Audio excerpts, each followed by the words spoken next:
एकता Bharat news channel के संवाददाता शोएब सलमानी ने बताया कि भाजपा के वरिष्ठ नेता एवं राज्यसभा सांसद अनिल अग्रवाल ने कहा कि भारतीय जनता पार्टी देश के हर नागरिक के लिए चिंतित है। व्यापारी वर्ग भारतीय जनता पार्टी से कभी नाराज नहीं हो सकता। व्यापारियों ने भारतीय जनता पार्टी को हमेशा समर्थन दिया है। मैं भी इसी वर्ग से आता हूं। थोड़ी बहुत परेशानियां आपदा काल में हुई है। व्यापारी ने आपदा में हिम्मत के साथ काम किया है। उन्होंने कहा कि मैं अपने विपक्षियों साथियों को यह कहना चाहूंगा कि यह आपदा काल है, महामारी का काल है। इसमें कोई नकारात्मकता का स्थान नहीं होना चाहिए। हमें अपने जितने भी लोग हैं उनको मनोबल बढ़ाकर रखना चाहिए, तभी हम इस कोरोना महामारी को मात दे सकते हैं। आइए दिखाते आपको मीडिया से बात करते हुए राज्यसभा सांसद अनिल अग्रवाल ने क्या कहा। ये कहा जाता है कि भाजपा सरकार व्यापारियों की पार्टी है, उसमें नाराजगी क्यों? देखिए, भारतीय जनता पार्टी प्रदेश के हर नागरिक के लिए चिंतित है और उनके लिए हम लोग काम करने के लिए तत्पर हैं। व्यापारी भारतीय जनता पार्टी से नाराज़ नहीं हो सकता। व्यापारी ने हमेशा भारतीय जनता पार्टी को बहुत समर्थन दिया है। मैं खुद उस वर्ग से आता हूं। थोड़ी बहुत ही परेशानियां इस आपदा काल में हुई हैं, लेकिन व्यापारी ने ही सबसे आगे बढ़ के हिम्मत के साथ इसका सामना किया है और बहुत सारे ऐसे काम किए हैं। जैसे मैं बता रहा हूँ, हमारे ही समाज के लोगों ने मेरे नेतृत्व में लगभग 4000 लोगों को अब तक भोजन कराया है निःशुल्क। उनके घर घर जाके बहुत सारे लोगों को ऑक्सीजन सिलेंडर उपलब्ध कराए हैं, ऑक्सीजन कंसंट्रेटर उपलब्ध कराए हैं।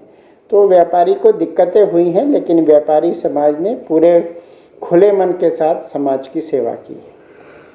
योगी सरकार पर कांग्रेस का एक बड़ा आरोप है, सरकार कोरोना से मौत के आंकड़े छिपा रही है। मैं अपने विपक्षी साथियों को ये कहना चाहूँगा कि ये आपदा काल है, महामारी का काल है। इसमें इस प्रकार की नकारात्मकता के लिए कोई स्थान नहीं होना चाहिए।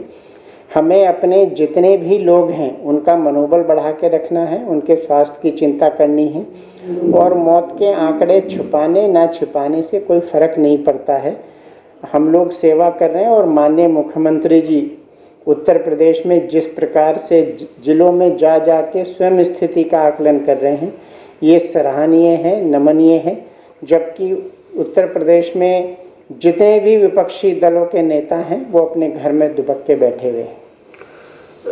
सांसद जी, आप देख रहे हो देश में चुनाव के बाद कोरोना मरीजों में एकदम बढ़ोतरी हुई।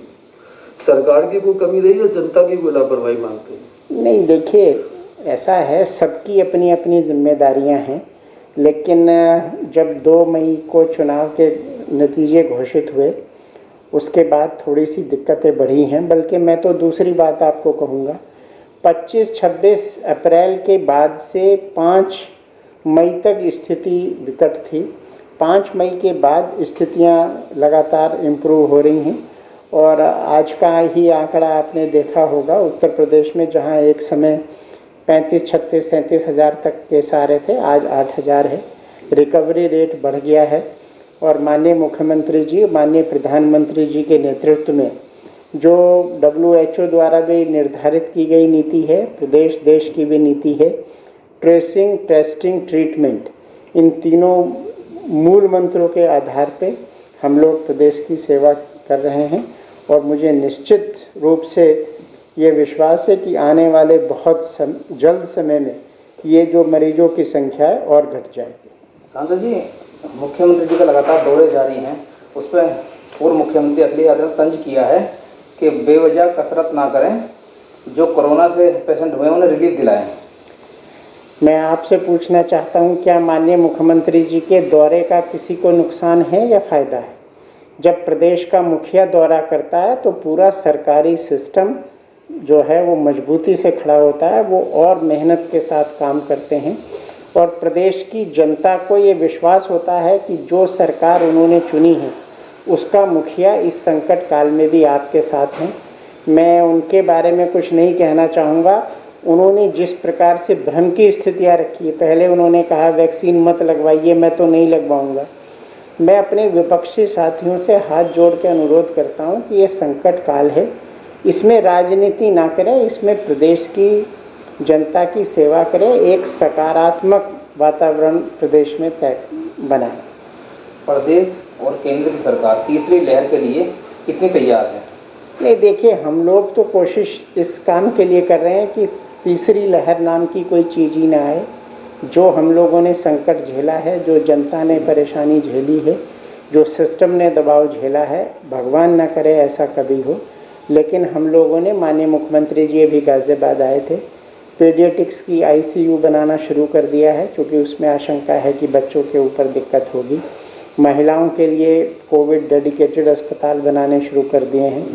ऑक्सीजन कंसंट्रेटर्स, ऑक्सीजन प्लांट्स, और जो भी WHO गाइडलाइंस हैं या जो हमारे एक्सपर्ट्स बता रहे हैं, जो भी चीज़ें हैं, उनको हम लोग पूरी तैयारी के साथ अच्छी संख्या में बनाना आरंभ कर दिया है। सांसद जी, लगातार जो है विपक्षी आरोप लगा रहे हैं कि खासकर गाजियाबाद पर कि जब मुख्यमंत्री का दौरा हुआ तो सभी जनप्रतिनिधि बाहर आ गए, उससे पहले जनता त्रस्त थी तो जब नहीं आए। नहीं, देखिए, ऐसा नहीं है, आप ये नहीं कह सकते। मैं खुद था, 20 तारीख को मैं कोविड पॉजिटिव हुआ, क्या मैं जनता के बीच जा सकता था? लेकिन उसके बावजूद भी मैंने अपने समाज के लोगों से बात की, व्यापारी वर्ग के लोगों से बात की, और हम लोगों ने घर घर भोजन पहुँचाया।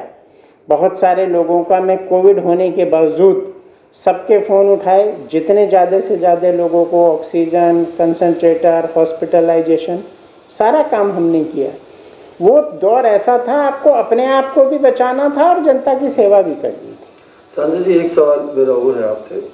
आपने कोरोना काल में अभिभावक संघ ने फीस का मुद्दा उठाया हुआ है, आप भी शिक्षाविद हैं, उन्हें राहत सरकार से उनकी आशा है कि सरकार हमें राहत देगी, इसमें क्या कहना चाहेंगे? देखिए, क्या है ना, ये एक बहुत ही संवेदनशील मुद्दा है। पेरेंट्स की अपनी परेशानियां हैं, स्कूल कॉलेज संचालकों की अपनी परेशानियां हैं, सबके ऊपर बड़े बड़े लोन हैं जो स्कूल संचालक हैं। कुछ ऐसे हैं जिनकी स्थिति बहुत अच्छी है।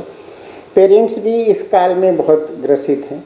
मेरी अपनी मानना ये है कि इसमें ये एक ट्राई पार्टी टाइप का होना चाहिए। संचालक भी इसमें एक पॉजिटिव भूमिका निभाएं। मान लीजिए 100 रुपये फीस है, वो लोग भी कोशिश करें कि इसको कम करें। पेरेंट्स भी कुछ देने का मन बनाए, सरकार भी कुछ टैक्सेशन में रिलीफ करे। इस प्रकार से ये एक सामूहिक प्रयास होगा जिससे कि एक सुखद परिणाम सामने आए।